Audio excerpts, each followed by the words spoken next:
Monsieur le secrétaire général de l'université de Lubumbashi, Monsieur le secrétaire général chargé de la recherche, Monsieur le DG,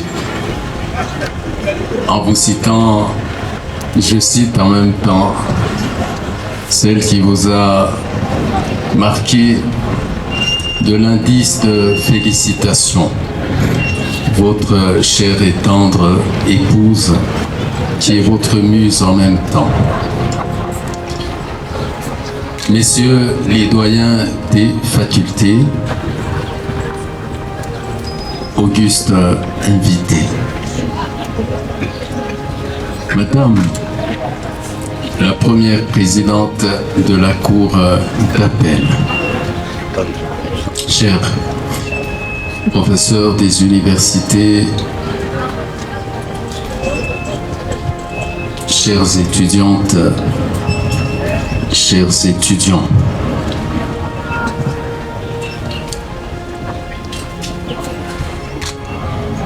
l'école des ingénieurs vient d'offrir à l'université de Lubumbashi un très beau cadeau à l'occasion du jubilé de platine, ses 70 ans. Le DG Nimbo a dit il n'y a pas de coïncidence dans la vie, il y a un concours de circonstances. Et le destin des humains est fait de deux choses essentiellement, la nécessité et le concours de circonstances. Dans la nécessité, il y a les formations qui se déroulent ici, il y a le savoir et le savoir-faire. Dans le concours de circonstances, il y a parfois des impondérables, des choses qu'on ne sait pas calculer et mesurer. Je ne pouvais pas calculer qu'en étant ici, vous alliez donner un tel profil à votre haute école.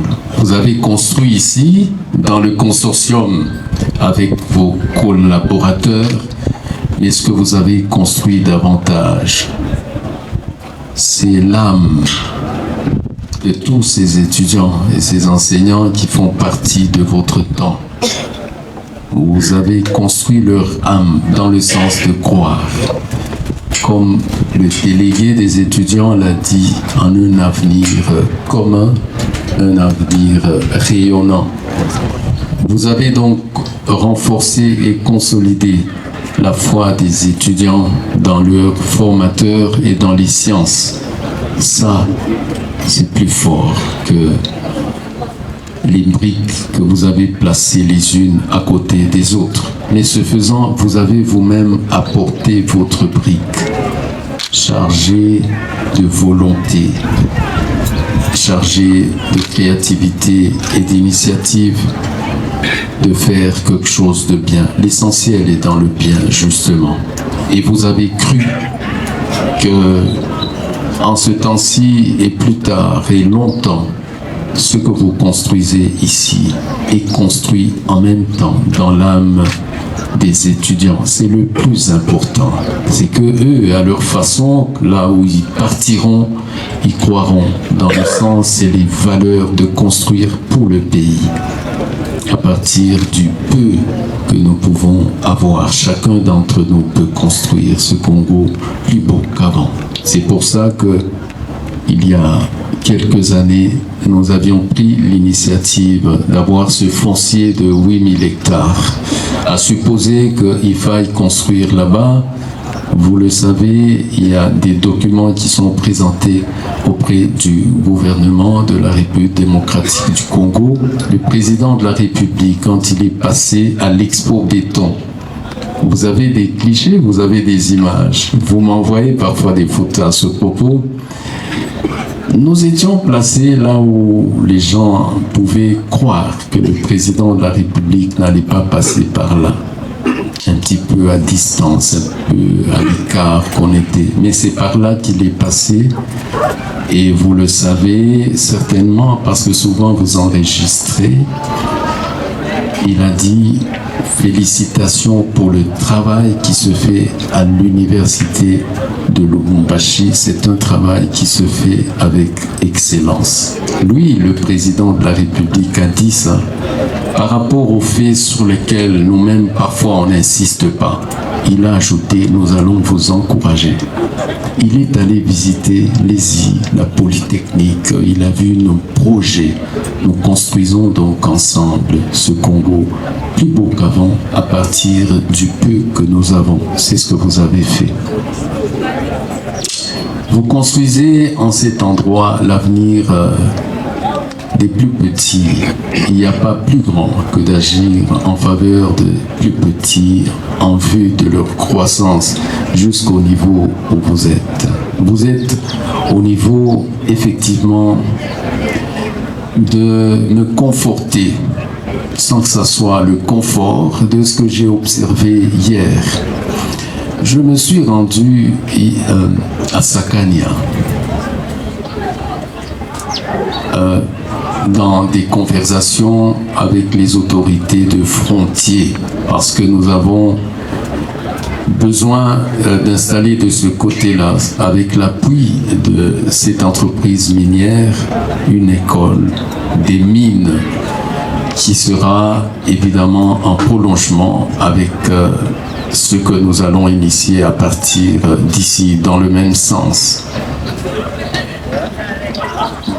Monsieur le doyen Kaniki, monsieur le professeur Nimbo, j'ai trouvé là-bas des ingénieurs de Polytechnique et de l'ESI, des agronomes, des anciens de l'UNILO.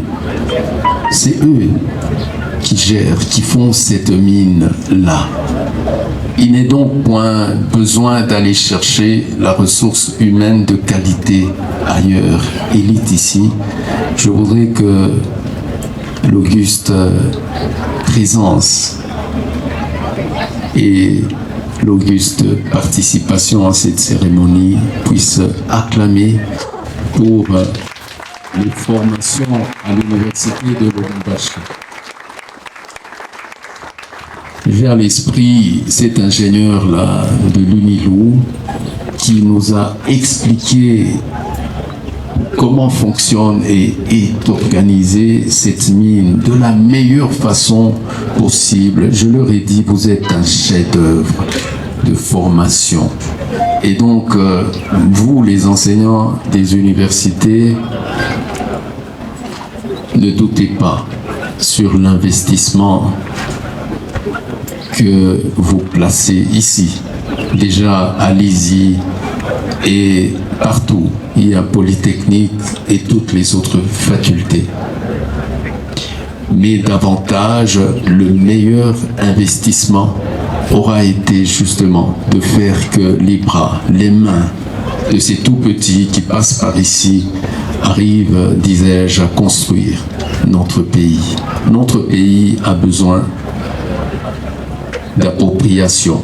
C'est ce que font vos étudiants quand ils sont ici.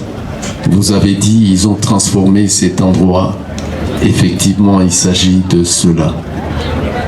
Et vous leur avez dit et vous avez répété qu'ils soient eux la source par laquelle chacun d'entre nous pourrait passer essentiellement tout ce pays pour ne pas que tout soit importé. Je voudrais aussi croire que vous allez participer activement au plan de construction de l'UNILO 2. Et je voudrais vous laisser à l'occasion de ce jubilé, en tout cas sa proclamation, que vous puissiez prendre un petit moment de réunir les compétences en vue de nous présenter un document nouveau en rapport avec l'UNILOU 2. Mais nous ne sommes pas venus nous écouter ici les uns les autres. Nous sommes venus pour l'inauguration, il me semble. Donc, je voudrais solliciter de votre part, excellent, immense, indépassable professeur Nimbo Kimouni, que nous puissions nous rendre là-bas où vous nous avez préparé de voir ce que vous êtes en train de faire pour les générations d'aujourd'hui et de longtemps. Je suis sûr que nous qui sommes ici avons constaté qu'au-delà de la volonté de bien faire et de construire, il y a la foi dans le bien. Et ici, en cet endroit où il n'y avait rien, vous y avez créé quand même de ce qu'il fallait pour que les étudiants croient dans la science et dans sa possibilité, puisque vous avez dit c'est possible, dans sa possibilité à transformer. C'est ce que vous avez dit aussi, parce que le modérateur était, si on comprend bien, un ancien pasteur. On ne sait pas à quel moment et pourquoi il a abandonné ou s'est détourné ou s'est vu dévier de sa vocation originelle, qu'il poursuit comme ça de temps en temps avec des références bibliques hasardeuses. Finalement, c'est vrai, ce qui est écrit est tellement cela, là où il y avait le vide, l'Esprit du bon Dieu planait pour y créer la vie. Ici aussi, il y avait un petit vide. Votre esprit, ainsi que celui des autres, vos collaborateurs, est venu et vous y avez créé quelque chose. C'est ce qui se passe dans l'éducation. Celui qui était quelconque en science, on le construit et un jour on lui dit « tu es docteur ». Comme si on lui disait « là commence la vie de la science pour construire justement ce pays plus beau qu'avant ». À chacun d'entre nous donc ce vœu qu'à l'occasion des 70 ans, là où il n'y a rien, là où il n'y avait rien, qu'il y ait ce que nous construisons, nous créons par nos mains, par notre âme et par notre cœur. Parce qu'en définitive, c'est le cœur qui construit, c'est-à-dire c'est l'amour qui construit. Que Dieu bénisse la RDC et qu'il bénisse les îles. Je vous remercie.